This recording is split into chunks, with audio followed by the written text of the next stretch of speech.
The developer named every street in the neighborhood after his daughters: Karen, Dawn, Pamela, Anne.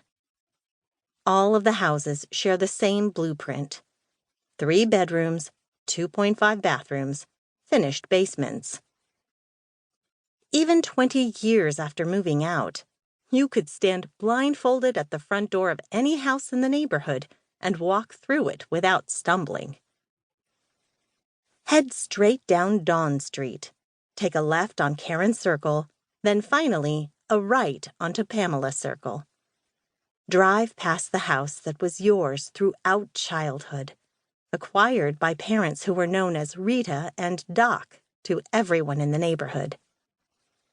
A tiny maroon and white hand-painted sign, written in your mom's distinctive Gujarati-turned-English script, announces the house number: 5303.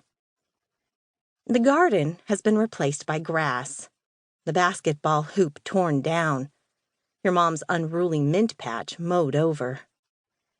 No trace remains of the giant American flag your father taped on the door after 9/11.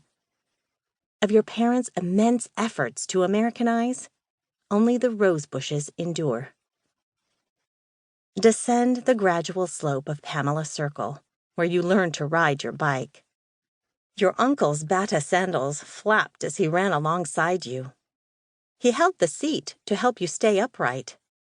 Didn't let go till you told him you were ready. Skim over the patch of warm concrete where you lay in the summertime and stared at the multitude of stars shimmering on a navy blue blanket of sky. Past the Lunardini's house, where you taught baby Nick to say ball by tossing a basketball up and down in front of his bedroom window every morning on your way down the street to shoot hoops. Past Mr. Woody's garage, where he taxidermied animals whose beady glass eyes sometimes still haunt you in your sleep.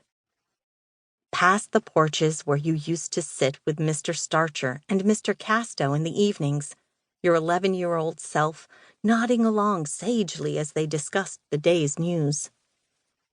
Occasionally, when talk of the plant came up, you'd interject with commentary pilfered from your dad's frustrated nighttime phone calls. Past the double hill between the Carneys and the Mondays houses, where you whiled away hours of childhood. Summers you played King of the Mountain, wrestling with your friends for positioning at the top of the hill. Winters you crashed your sled into the icy creek with glee, then hauled it back up the hill and rushed back down again. Past the streetlight that marked home base during games of Spotlight every night of every summer between 6 and 16. Its daily illumination coincided with your mom yelling down the street that dinner was ready and you needed to come home. Past the 2 basketball hoops, diagonally placed, where you would play for hours. Barefoot in the summertime, in snow boots in the winter. Lee, Wes, and Andy were your steadfast playmates in these games. But early mornings with Mr. Withrow are what you remember most. The red-headed surrogate American dad who shot hoops with you, gave you driving lessons, grew figs and rhubarb for you. He died asleep in his armchair a few years ago, but you can still hear the triumphant cry he made every time he scored a bucket. "The banks are open." Stop for just a moment at Mrs. Carney's house, one of the only neighbors from childhood still living on the street. Her golden hair is whiter, her body smaller, every time you visit.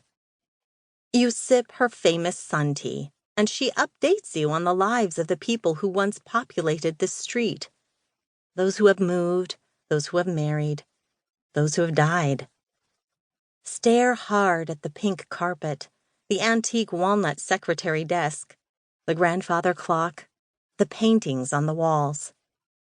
The house feels empty without the sound of Mr. Carney's warm voice inviting you in for meandering chats that would sometimes start before the sun went down and not end until after the